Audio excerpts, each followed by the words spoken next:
Welcome to the Sso Rrp Temple. We pray this video helps. You start by validating prerequisites and then perform the first actionable steps.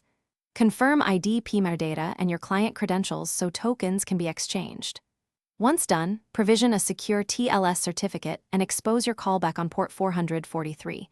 This prevents misconfigured redirects. Next, create the relying party RRP config with issuer, JWKS URI, token endpoint, redirect URI, and scopes. This sets the contract between you and the identity provider, which is essential for secure token verification and consistent behavior during authentication.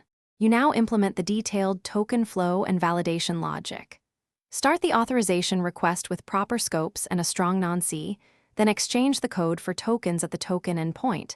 This prevents token replay.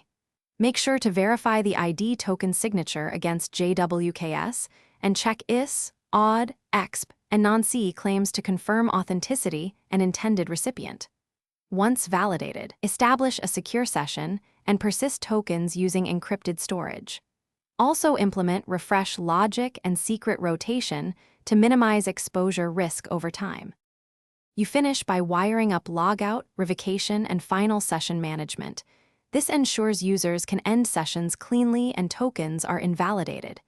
Then run comprehensive tests. Login, refresh, single logout, and simulate network errors so behavior is predictable.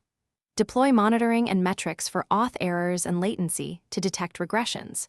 If something breaks, make sure to enable verbose logs and inspect ID/access, token claims, and JWKS responses.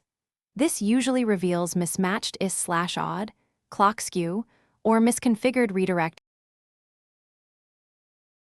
Thanks for watching. Consider subscribing if we helped you.